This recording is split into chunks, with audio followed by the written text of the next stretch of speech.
পবিত্ৰ ৰমজান মাহৰ গয়নালৈ বৃদ্ধি কৰা হৈছে ফলমূলৰ দাম দুষ্ট চক্ৰই সিন্ডিকেটৰ দ্বাৰা দাম বৃদ্ধি কৰাৰ অভিযোগ উত্থাপন কৰিছে গ্ৰাহকে ধুবুৰীত আকাশলংঘী হৈ পৰিছে ফলৰ দাম ফলমূলৰ দাম বৃদ্ধি এতিয়া বিপদত পেলাইছে লোকসকলক ক্ষুব্ধ হৈ পৰিছে গ্ৰাহক আৰু ব্যৱসায়ীসকল পবিত্ৰ ৰমজান মাহ আৰম্ভ হৈছে আৰু ইয়াৰে গয়নালৈ এতিয়া বজাৰত ফলমূলৰ জুইচাই দাম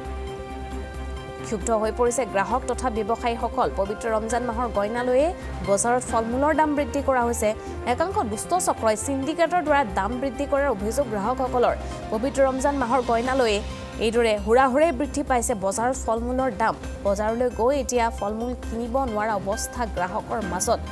ধুবুৰীত আকাশলংঘী হৈ পৰিছে ফলৰ দাম ফলমূলৰ দাম বৃদ্ধিয়ে বাৰুকৈ বিপদত পেলাইছে লোকসকলক বিশেষকৈ ইছলাম ধৰ্মাৱলম্বী লোকসকলৰ পবিত্ৰ ৰমজান মাহ বৰ্তমান চলি আছে গতিকে ইয়াৰে গয়নালৈ বজাৰত এতিয়া ফলমূলৰ দাম বৃদ্ধি কৰা হৈছে সাধাৰণ জনতা উপায়বিহীন হৈ পৰিছে বজাৰলৈ গৈ এতিয়া খালী হাতে উভতিবলগীয়া হৈছে সাধাৰণ জনতা ফলমূলৰ আকাশলংঘী দাম বৃদ্ধিয়ে বিপদত পেলাইছে সাধাৰণ জনতাক তথা ব্যৱসায়ীসকলক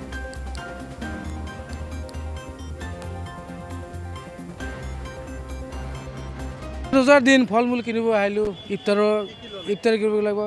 তৰমুজ এটা ললোঁ তাৰপিছত আঙুৰ ললোঁ আপেল ললোঁ আৰু কিবা কি ললোঁ তো যিমান দাম ৰোজাৰ দিনত মানে একচুয়ালি বেপাৰীবিলাকে দাম অলপ বেছি লয় তো সবে জানে তো চান্স পায় সবে রোজা থাকে রোজার দিন অলপ বিক্রি বেছি সবের আকাংক্ষা থাকে ইফতাৰৰ সময়ত সবেৰ চাহিদা বেছি আহিবই মানুহ সেইকাৰণে সবে আৰু লয় সবে সুযোগ লৈছে এইটো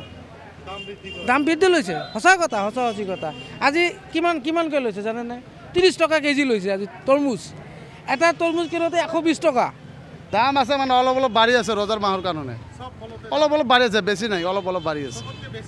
সবতকৈ বেছি মানে আপোনাৰ সেব আছে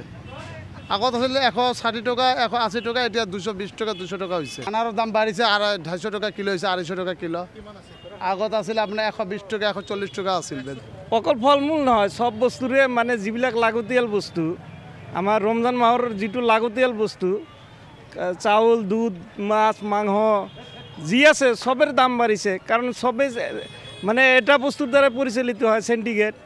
সব বস্তুৰ কম বেছিছে ইহঁতে কি কৰিব ইহঁতে সিন্ডিকেটত মানে সুবিধা পায়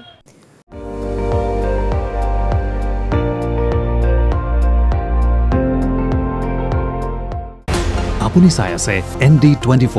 সৰ্বশ্ৰেষ্ঠ নহয় সৰ্বোত্তমৰ দৌৰ